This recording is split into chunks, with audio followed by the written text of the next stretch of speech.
Many Muslims have said that, okay, we agree the Bible has not been canceled, but I have no need to read it because the Quran is the last revealed book, and therefore it is going to supersede all previous holy books. This is the sentiment of many Muslims who say this, but haven't thought through the consequences of such an attitude and statement. Because the Quran, again, teaches the opposite of that attitude. In fact, in Surah Al-Baqarah, Ayah 136, it says, say, we believe in this revelation given to us, and the one given to Ibrahim, or Ismail, or Ishaq, and Jacob, and the tribes, and that given to Moses and Jesus, and to all of the prophets. And listen to this, we make no difference between one and another of them. They're all put on the same equal footing.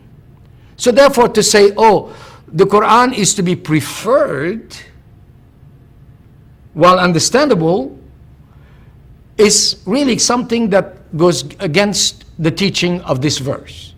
Also, we are told in Surah Al-Baqarah, Ayah 285, that we need to confess, to say that we believe not only in God, but also in His books. That is given in the plural.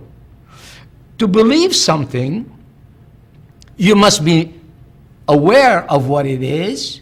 You must understand what it says. Therefore, to say, I will not read the previous revelations, is to say, I'm not interested in what is in the Word of Allah, or His guidance, or His mercy, or His particular will for my life. If we are to set aside the Bible and the holy books that comprise the Bible, for it is comprised of many books which Allah gave unto mankind, then why would we have a warning in the Quran, in Surah Ghafir, Ayah 70 to 72, that those who do such a thing, who reject the previous books of Allah, are in danger of hellfire? This warning would not make sense if indeed God's process of revelation meant that whatever He gave before is to be thrown out. It is thought by many people that the scriptures that were given had a regional, or if you wish, even an ethnic purpose. They were meant just for a certain people, that they were meant for a certain nation or region.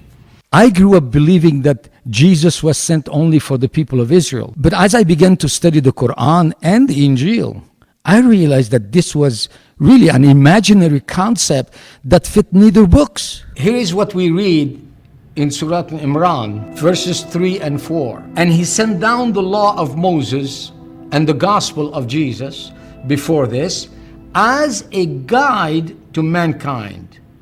As a guide to mankind. And the word that's used is annas. So this is not just the Jews or the Christians. Otherwise, it would not have said to mankind.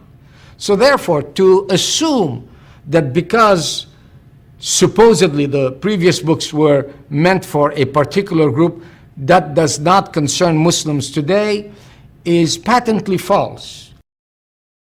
I would like also to call to your attention that it says in that particular verse, نَزَّلَ عَلَيْكَ الْكِتَابَ بِالْحَقِّ مُصَدِّقًا لِمَا بَيْنَ يَدَيْهِ وَنَزَّلَ الْتَوْرَاةَ وَالْإِنْجِيلَ. It is a musaddiq or musaddiqan, to confirm. Musaddiqan, confirming or a confirmer. It came to confirm that which had come previously. Well, think about it for a moment. What is there to confirm if something is to be cancelled out and thrown away? When it says musaddiqan, musaddiq, think for a moment what happens in a court of law. When one witness comes and says a word that confirms a fact or a statement made by a previous individual, he gives validity.